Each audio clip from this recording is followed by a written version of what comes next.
Salut les gars, salut mes autonomes, bienvenue dans cette nouvelle vidéo. Ça fait vraiment longtemps que je n'ai pas fait de vidéos, ça fait un très bon bout de temps que je n'ai pas fait de vidéos. Et je tiens à vous rappeler que je suis de retour. Je vais commencer à faire du contenu. Peut-être 2 ou 3 fois par mois, je ferai au moins un contenu parce qu'il y a beaucoup qui se dit sur le Canada, il y a beaucoup de choses à se dire.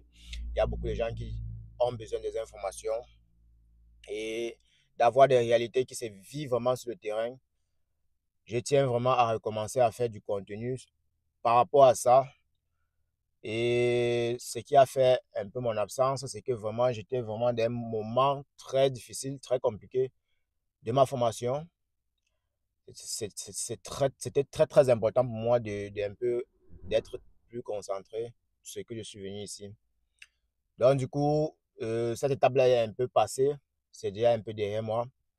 Donc, je tiens vraiment à être un peu régulier. Pour ceux qui sont déjà abonnés depuis, activez juste la cloche de notification pour ne pas rater mes prochaines vidéos.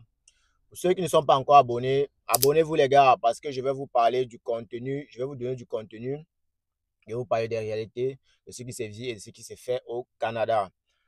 Pour ceux qui ne me connaissent pas, moi c'est Ismo, je vous partage du contenu concernant les réalités du Canada. Donc les gars, abonnez-vous et activez la cloche de notification. Aujourd'hui, nous allons parler vraiment d'un truc vraiment un peu un truc vraiment qui dérange beaucoup les personnes qui veulent venir sur le Canada. Si vous avez vu le titre, vous comprenez ce dont je veux parler. Ce que je veux parler, c'est qu'est-ce que le Canada appelle vraiment main-d'œuvre. Parce que il y a beaucoup de gens qui viennent ici au Canada et après, vous les verrez sur les réseaux dire que le Canada nous a menti, le Canada a brisé notre vie, le Canada a fait ci, cela, le Canada. Et ça, c'est juste parce qu'ils n'ont pas compris le sens clé de la main-d'œuvre au Canada. Donc aujourd'hui, je vais vous expliquer ce dont, lorsque le Canada dit nous avons besoin de la main-d'œuvre, ce dont ils sont en train de parler. Je vais m'appuyer sur l'une des vidéos de nos frères qui s'étaient plaints sur les réseaux en disant que il vivait bien sa vie et il avait un très bon travail au pays et il était très bien rémunéré. Mais il a tout laissé, il a tout abandonné pour venir au Canada.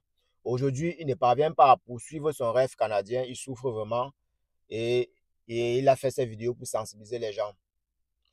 C'est très bien ce qu'il a fait, mais le sens propre et le sens et le mot-clé de main-d'œuvre au Canada, lui, n'avait pas compris ça. C'est que le Canada appelle main-d'œuvre, en passant d'abord, lui, je ne sais pas si je pense que c'était un enseignant. Oui, je pense que c'était un enseignant. Et depuis qu'il est arrivé, il n'a pas poursuivi dans son domaine de l'enseignement. L'immigration, c'est un truc qui se prépare. C'est un truc qui se... Ce n'est pas, on ne se lève pas du jour au lendemain pour immigrer. L'immigration, c'est un projet de vie. C'est un projet de vie. Ça veut dire quoi? Ça veut dire que tu es en train de vouloir tracer une vie. Tu es en train de vouloir faire un grand changement dans ta vie. Donc, tu dois beaucoup, beaucoup te préparer pour ça. Lui, en venant en tant qu'enseignant, est-ce qu'il avait compris le mot-clé de main-d'œuvre? Ici au Canada, ce qu'on appelle main-d'œuvre, c'est vraiment dans le sens propre de la main-d'œuvre. Parce que quand on dit main-d'œuvre, ça veut dire que c'est du travail manuel. Ça veut dire qu'ils ont besoin de ceux qui sont sur le terrain, du travail manuel. Parce que ne venez pas me dire que si par exemple, toi, en tant que tu fais par exemple dans l'usinage, ne me dis pas que tu ne dois pas trouver de travail dans ton domaine. Ne me dis pas que toi, en tant que mécanicien, tu ne dois pas trouver du travail dans ton domaine. Ne me dis pas que toi, en tant que soudeur, tu ne dois pas trouver du travail dans ton domaine. Donc vraiment, la main-d'œuvre veut dire, on a besoin de ceux qui sont sur le terrain, ceux qui sont manuels. On ne veut pas ceux qui ont les intellectuels. J'espère que vous comprenez le sens dont je suis en train de dire. On ne veut pas ceux qui ont trop fait les grandes écoles. Parce que par contre, lorsque tu arrives ici avec un très grand niveau, ça ne vaut pas la peine. Ça ne vaut pas la peine, les gars. Si vous avez déjà beaucoup fréquenté, si vous avez un très grand niveau, vous avez une très bonne position, le Canada, vous n'avez pas besoin d'immigrer au Canada avec ça. Si tu viens au Canada, tu sais que tu es quelqu'un de manuel, tu es quelqu'un de bas niveau, tu vas t'en sortir au Canada. Notre frère était déjà enseignant, il avait déjà son, je sais pas, son bon salaire, il était déjà bien débrouillard, il vivait dans une très bonne maison, tout. Mais pourquoi immigrer quand tu as déjà tout ça à tes côtés? C'est plus important d'immigrer parce que l'immigration, c'est pour chercher sa vie. Si tu as déjà tout ça, ce confort, ça vaut plus la peine d'immigrer. Donc les gens qui immigrent parce que c'est pour le plaisir, c'est pour la nature, c'est pour regarder le paysage, c'est pour voir peut-être la neige, ça, c'est pas le but de l'immigration. L'immigration, c'est pour un projet de vie. C'est pour réussir. Si tu as déjà réussi dans ton pays, ça vaut plus la peine d'immigrer. C'est ce que les gens n'ont pas compris dans le sens d'immigration. L'immigration, c'est pour aller se chercher, c'est pour aller faire un projet de vie. Donc toi, en tant que personne déjà stable dans ton pays, moi, personnellement, je ne vais pas te conseiller d'immigrer. Parce que ici, vraiment, oui, par contre, lorsque tu arrives avec ton domaine, avec ton niveau d'enseignant, est-ce que lorsque tu voulais immigrer, est-ce que tu t'es renseigné? Est-ce que le Canada a besoin de main-d'œuvre dans le domaine de l'enseignement? Si oui, combien d'étudiants sont par salle ici au Canada? Le Canada doit avoir besoin des étudiants internationaux pour combler les salles de classe.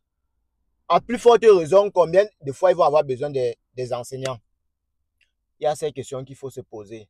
Si tu veux immigrer pour continuer dans ton domaine et que tu constates que ton domaine n'est pas accessible au Canada, parce que lorsque tu arrives pour enseigner, il faut d'abord convertir ton diplôme. Tu ne dois pas arriver ici commencer à enseigner directement. Tu dois entrer dans l'ordre des enseignants, je pense bien, avant de commencer à exercer ton métier. Après tout ça, il faut maintenant qu'on te trouve dans le domaine où tu vas exercer. Donc les gars, lorsque vous voulez immigrer vraiment, réfléchissez beaucoup. Ce que le Canada appelle main-d'œuvre, c'est vraiment ceux qui sont sur le terrain aptes. Parce que c'est direct. On ne veut pas contourner, on ne veut pas aller.